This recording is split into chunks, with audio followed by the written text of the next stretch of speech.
people have to live in unity. We are still in transition. Civil society has been decimated. Of course, we rely on media. And I think the government has not done enough. The international community has failed to respond. No place in the world is perfect.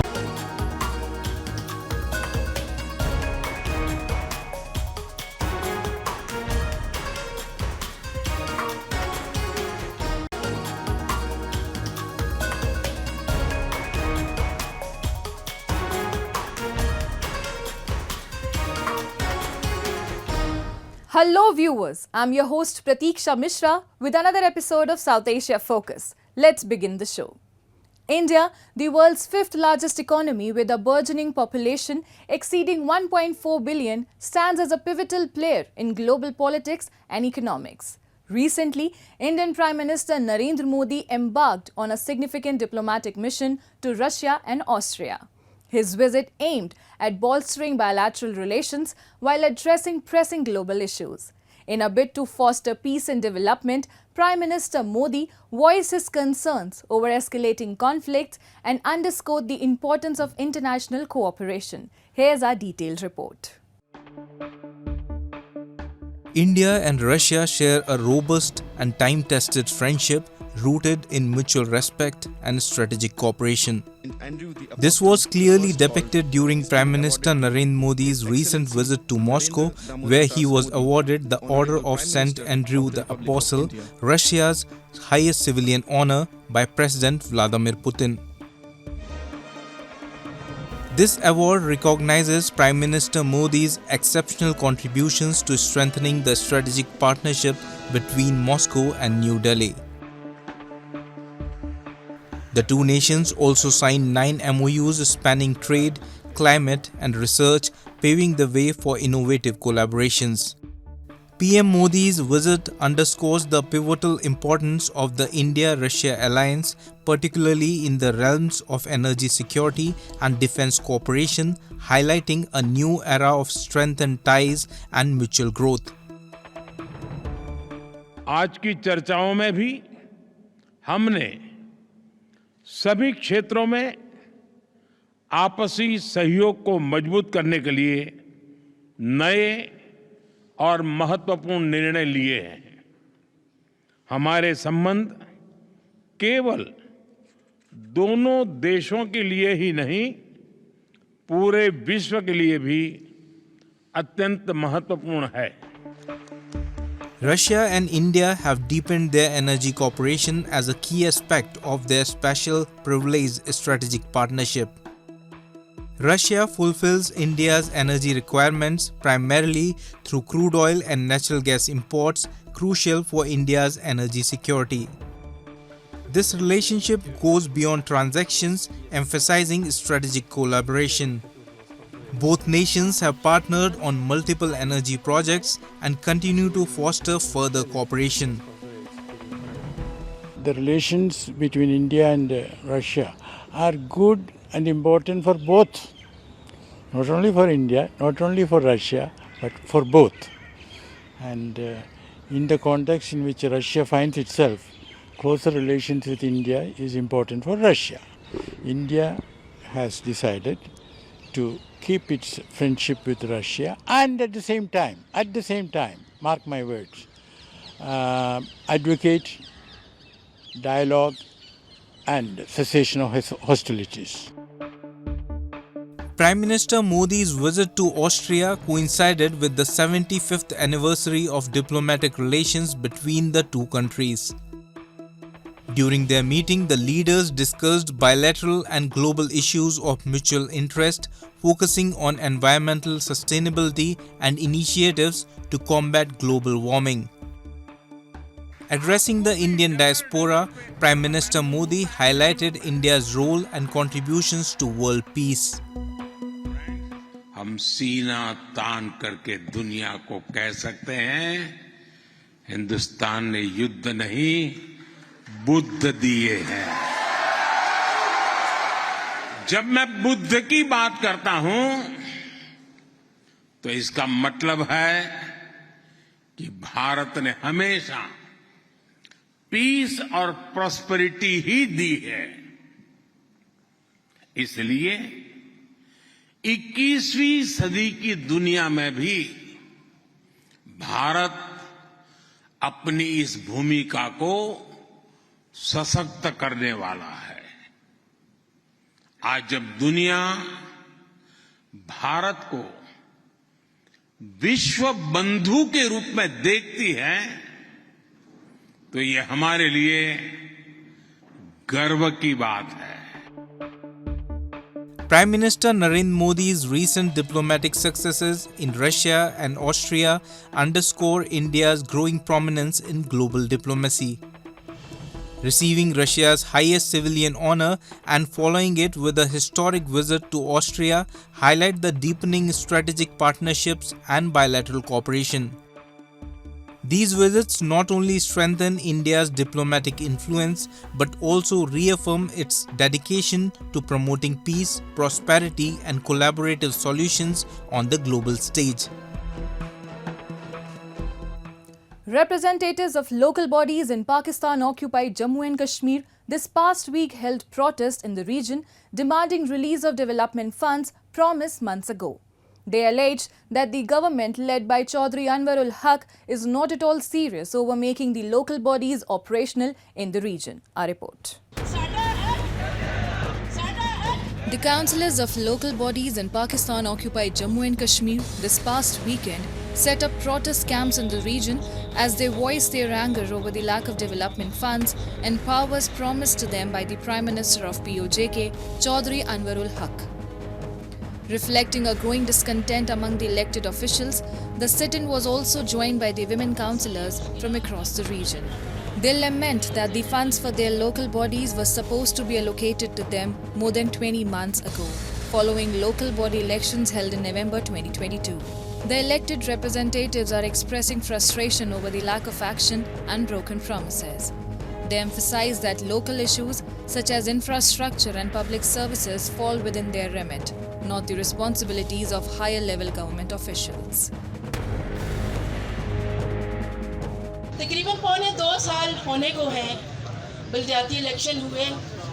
उससे पहले तय पाया गया कि funds जो हैं बलदियाती नुमाइंदे जो हैं होंगे उन्हें दिए जाएंगे, लेकिन उसके बाद की सूरत हाल आप सब लोगों के सामने है। क्या वज़ीरों MLAs का हक है कि ये मोहल्ले में टूटियाँ, नलके, सेवरेज लाइंस ये सारी देनी उनका काम है? हरगिज़ नहीं। ये जो बलदियाती नुमाइंदे मुंतखब होके आए हैं ये उनका काम है। ये वो लोग हैं जिनके दरवाज़ों पे आसानी से सब लोग आ रहे हैं और अपनी फरियादें, अपने मसाइल, अपने मसले बता रहे हैं और हम लोग जानते हैं कि मोहल्ले में किसको क्या मसला है और हम लोग उसको बेहतर तरीके से हल भी कर सकते हैं। The protesting representatives have demanded immediate allocation of funds and the power to execute their responsibilities effectively. They criticized the government for delaying the promised support and alleged that the government led by Chaudhry Anwarul Haq is not at all serious over making the local bodies operational in the region. वज़ीर आज़म साहब, आपसे आपकी पूरी काबीना से ये सवाल करता हूँ, जिस तरह आप वोट लेकर असेंबली में बैठे, ये बात अलग है कि आपने कुछ ज्यादा वोट लिए हैं, हमने कुछ कम वोट लिए। आप भी जमहूरी नुमाइंदे हैं, हम भी जमहूरी नुमाइंदे हैं। आप भी अवाम के हकूक़ के नाफिज़ हैं, हम भी अवाम के हकूक़ के नाफिज़ हैं। मेरा आपसे ये सवाल है, जब आप अपने हक़ का मुतालबा करते हैं तो आपको परेशानी क्या होती है? हमारा वज़ीर आज़म सेनेट असेंबली में खड़े होकर ये कहता है अगर बलदियाती नुमाइंदों को हक लिया जाए तो क्या हम रेहड़ी लगा रहे हैं? आपके सोच को सलाम करता हूँ कि वज़ीर आज़म होकर वज़ीर आज़म के मनसब पे बैठकर आपने ये बात की। मुझे अफसोस होता है, हम आपसे भीख नहीं मांग रहे, हम अपने हकूक़ की बात कर रहे, हम अवाम के हकूक़ की बात कर रहे, हम अवाम के फलाह बहबूद की बात कर रहे। Lambasting the government over their treatment of local bodies, the protesters say their demands are not just for personal gain but for the benefit of the public. They are seeking the resources necessary to address the needs of their communities effectively. People in the region have been waiting for years for a better administration that could work for their welfare and the region's development. But their pathetic attitude of the government has worsened the condition. Time now for Asia This Week, the stories from across the continent. Landslides in Nepal swept two buses with at least 65 passengers on board into a river on Friday, while landslides elsewhere in the mountainous country killed at least 10 people. Dozens have died in the Himalayan nations since the middle of June as torrential monsoon rains triggered landslides and flooding. Authorities mobilized the military and police to search for the 65 missing passengers swept into the Trishuli River in the early hours. The incident happened in Chitwan district, about 86 kilometers west of Kathmandu. Landslides and floods have killed at least 91 people in Nepal since mid-June. In a social media post on Friday, Prime Minister Pushpakamal Dahal expressed sadness over the disasters and instructed government agencies to conduct effective search and rescue operations.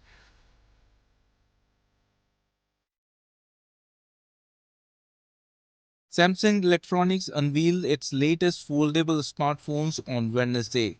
It's bolstering AI functions in a bid to challenge Apple's dominance in the premium market. With a starting price of around $1,900, the Galaxy Z Fold 6 is Samsung's lightest and slimmest phone yet. The world's largest smartphone maker pioneered the foldable segment in 2019. The launch is crucial as competitors are surging into the market. Samsung is also offering new AI functions, including a listening mode that provides simultaneous interpretation by voice when paired with Galaxy Buds earphones.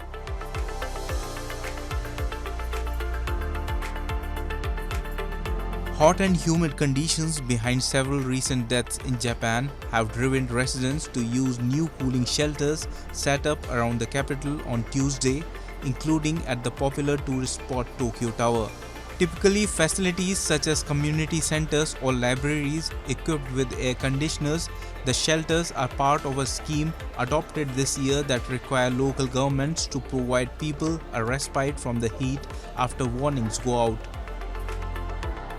実際にまだ梅雨が明けてないとはいえ、もう猛暑35度超える猛暑の中、すごい暑い、今年の方が去年よりも暑いのかなという感じを受けております。Authorities in Japan had warned against the risk of heat stroke in Tokyo and areas in its east and west and urged people to avoid physical activity, while local media reports said scores of people have been hospitalized, with some dying from heat stroke symptoms over the past few days. Moving on.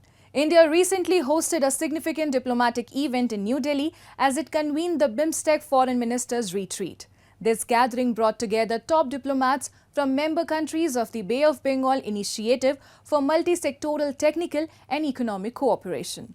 The retreat marked a crucial moment for setting ambitious cooperation goals among nations sharing the Bay of Bengal, reflecting India's commitment to fostering regional unity and progress. India hosted a retreat for Bay of Bengal Initiative for Multi-Sectoral Technical and Economic Cooperation foreign ministers, during which External Affairs Minister S. Jaishankar encouraged his counterparts to adopt ambitious objectives. Jaishankar engaged in several meetings during the event alongside foreign ministers and senior officials from BIMSTEC countries such as Thailand, Bangladesh, Nepal and Bhutan. He underscored the significance of demonstrating a firm commitment to rejuvenating cooperation among the nations involved. For India, BIMSTEC represents the intersection of the neighborhood first outlook, the Act East policy, and the Saga vision. Each of these endeavors is being purposed with a specific focus on the Bay of Bengal. Our message should be clear that we are all determined to infuse new energies, new resources, and a new commitment into cooperation among Bay of Bengal nations. The retreat is a platform for exchanging ideas and fostering deeper cooperation across various domains, including connectivity, trade, health, and digital infrastructure. S. Jaishankar invited suggestions from representatives of BIMSTEC member countries on how to take BIMSTEC forward. Indramani Pandey, the Secretary General of BIMSTEC who participated in the event, stated that his primary focus as Secretary General is to ensure effective implementation of decisions made by member states. My priority as Secretary General is to make sure that the decisions taken by the member states are implemented well.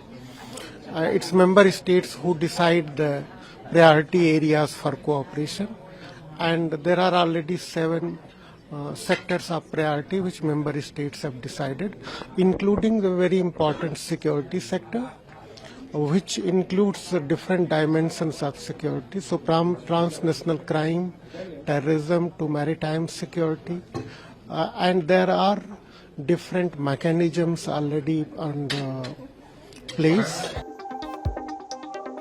This is the first time the ministers met since the BIMSTEC Charter came into effect in May 2024, which lays down principles and vision for the bloc. The inaugural edition of the meet was held in Bangkok in a similar format in July 2023. BIMSTEC is a regional grouping comprising India, Bangladesh, Myanmar, Sri Lanka, Thailand, Bhutan and Nepal that was established in 1997. The grouping accounts for 22% of the global population and has a combined gross domestic product of $2.5 trillion. India, with its coastline bordering 3 sides, plays a pivotal role in its economy. However, rising ocean pollution poses a significant challenge. Yet, amidst this, there's a remarkable individual like Aradhana, a 10-year-old girl making a notable impact in ocean cleanup. Her young age underscores a powerful message to the global community. Take a look. The girl diving into the ocean with a heavy oxygen cylinder is not engaging in water sports, but collecting trash from below the surface. This 10-year-old Tharage Aradhana from Karapakkam in Tamil Nadu is a role model for her efforts in ocean cleanliness. Inspired by her father, S.B. Aravind, a professional scuba diver, Tharage has been diving and cleaning the Nilgiri Ocean daily since she was 5. Aravind, with 20 years of experience, has collected about 10,000 kilograms of trash and aims to raise awareness about ocean pollution. I'm not saying only I am doing this job. So many marine biologists and so many scuba divers are doing the same kind of job all over the world, but it's not enough. If we want to save, see that the mistake what we done these many years, we can't correct it in one single day or one single month or one single year.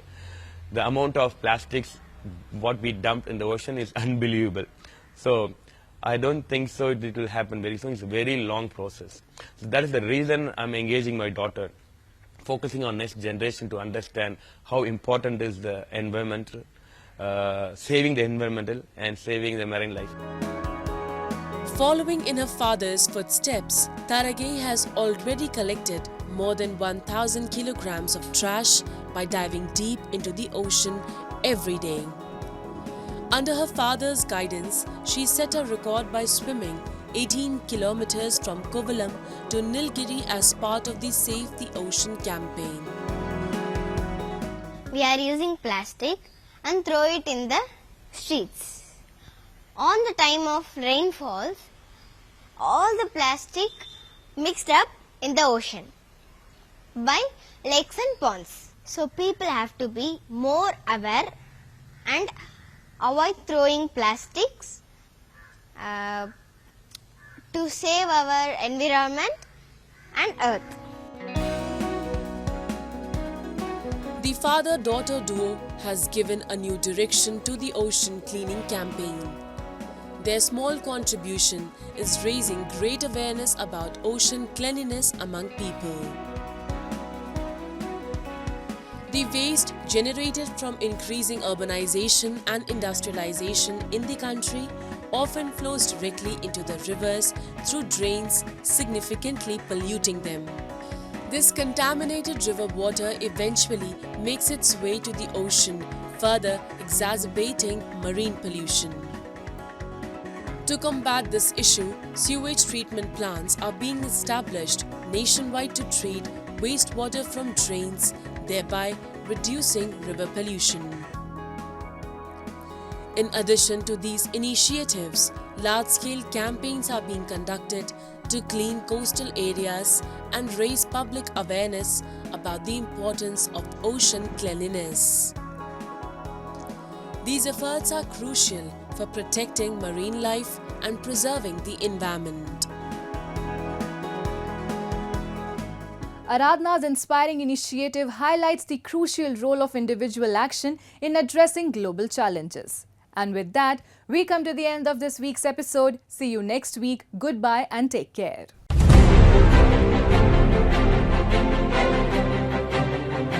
People have to live in unity.